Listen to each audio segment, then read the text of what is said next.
Hi hello నమస్తే, welcome to Uma's kitchen.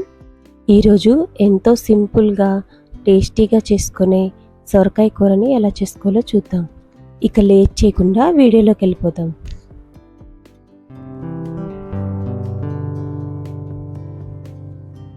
ముందుగా stove మీద బాండీ పెట్టుకొని 2 స్పూన్ల ఆయిల్ వేడి చేసుకోవాలి.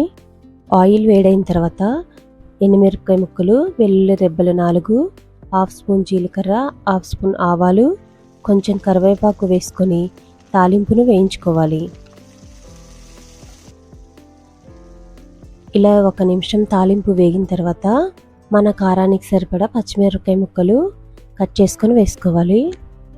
నేను ఇక్కడ 5-6 పచ్చిమిరపకాయలని ఇలా కట్ చేసి తీసుకున్నాను.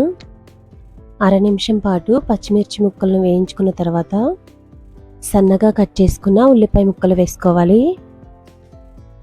2 మీడియం సైజ్ ఉల్లిపాయల్ని ఇలా సన్నగా కట్ చేసి తీసుకోవాలి. రుచికి తగినంత ఉప్పు, 1/2 స్పూన్ పసుపు వేసుకొని బాగా కలిసేటట్టు కలుపుకోవాలి. స్టవ్ని మీడియం ఫ్లేమ్లో ఉంచుకొని 2-3 నిమిషాలు ఉల్లిపాయ ముక్కల్ని మగ్గించుకోవాలి. 2 నిమిషాలకి ఉల్లిపాయ ముక్కలు చూడండి ఇలా మగ్గిపోయినాయి కదా. ఒకసారి మొత్తం కలుపుకొని ఒక మీడియం సైజ్ ఆనపకాయని ఇలా సన్నగా ముక్కలు కట్ చేసుకోవాలి. వీటిని కూడా ఒకసారి మొత్తం బాగా కలిసేటట్టు కలుపుకోవాలి.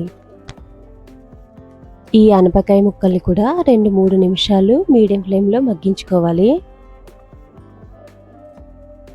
మధ్యలో ఒకసారి 2 సార్లు కదుపుకుంటూ 3 నిమిషాల వరకు మగ్గించుకోవాలి.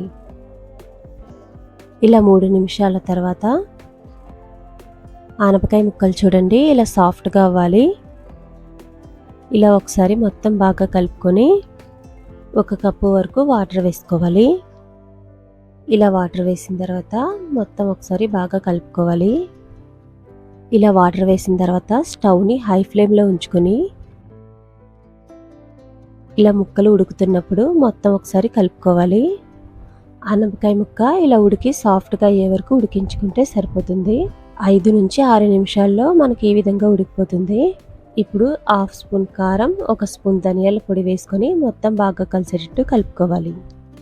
ఇలా వాటర్ మొత్తం ఎగిరిపోయే వరకు ఇలా ఉడికించుకోవాలి. ఇందులోకి 1/2 కప్పు వరకు పచ్చిపాలను వేసుకోవాలి.